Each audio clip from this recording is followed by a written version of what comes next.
Doctor साहब देखिए, ये जहाँ तक है संस्कृत की बात आपने किया है कि संस्कृत भाषा, संस्कृत वाङ्मय।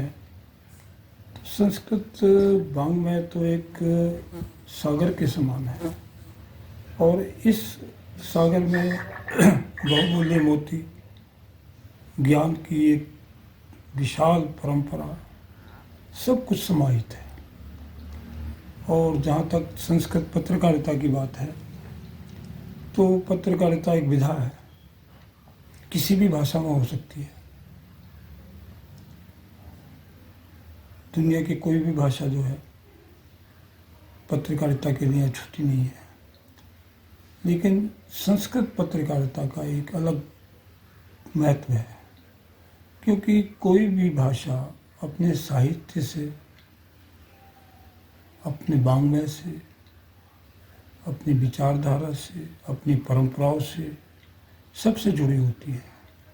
संस्कृत पत्रकारिता का एक महत्व उद्देश्य यही है कि उस साहित्य को, उस संस्कृति को जो कि संस्कृत ग्रंथों में निहित है, उसको विश्व के सामने, विश्व पटल पर, समाज के सामने लाने का एक प्रयास है। जहाँ तक संस्कृत संवाद, जिस पत्र का मैं प्रबंध संपादक हूँ, एक कार्य करता हूँ,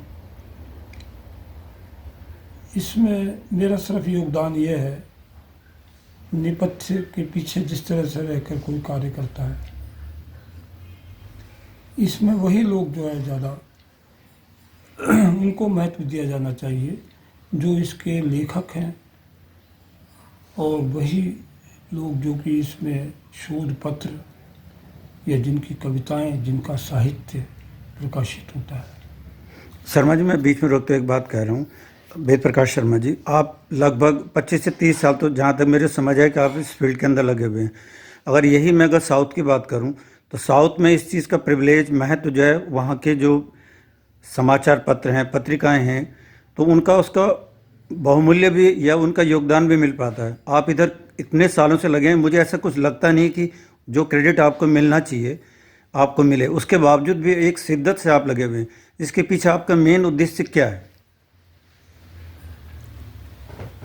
भट्ट साहब, ये एक प्रयोग था हमारा। ये हमने उन्हीं विद्वानों को संयोजन किया, उनको हमने, उनके माध्यम से ही हम लोग आगे बढ़े। तो क्या आप मानते हैं कि संस्कृत को जो या अन्य भाषाओं को जो प्राथमिकता मिलनी चाहिए वो अब जाके कहीं शुरू हो पा रहा है, या उसमें आपको लगता है कि इसका आगे भविष्य क्या है? नहीं, जहाँ तक भविष्य की बात है संस्कृत की, कि संस्कृत का भविष्य हमेशा उज्जवल रहा है। और दूसरी बात यह है कि वर्तमान शिक्षा नीति का अगर आधार हम अगर देखें तो भारतीय संस्कृति, इसका आधार, जहाँ तक मैंने देखा है, इस शिक्षा नीति के बारे में पढ़ा है, तो भारतीय संस्कृति इसका आधार रखा गया है। अब कई राज्यों में भी जो है संस्कृत को पठन पाठन इसका शुरू करा है प्राथमिक स्तर पर।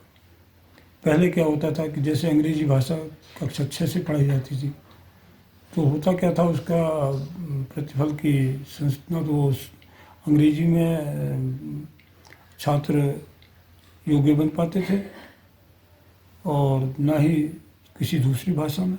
संस्कृत का भी यही बात थी।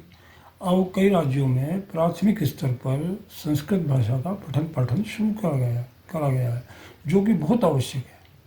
अब तो गूगल ने भी अपनी जो कॉन्सेप्ट है, लैंग्वेज है, उसको संस्कृत को प्राथमिकता देते हुए सारी चीज़ों में अप्लाई अपना कर रहा है, तो ये भी एक अच्छा संकेत है। तो आप किस नज़र से देखते हैं कि आने वाले समय कैसा लग रहा है? नहीं, जहाँ तक भाषा, ये भाषा, संस्कृत भाषा का एक अपना एक स्वरूप है, जो कि गूगल या जिस तरह नासा में भी इस पर शोध किया जा रहा है, तो उसमें इन लोगों ने शोध किया, इन्होंने पाया है कि अन्य भाषाओं के अपेक्षा संस्कृत भाषा इसके लिए बड़ी सुगम है। क्योंकि संस्कृत भाषा एक प्राचीन भाषा तो है ही, लेकिन इसका व्याकरण विशेषतः इसका व्याकरण जो है इसका अन्य भाषाओं के को भी प्रभावित करता है।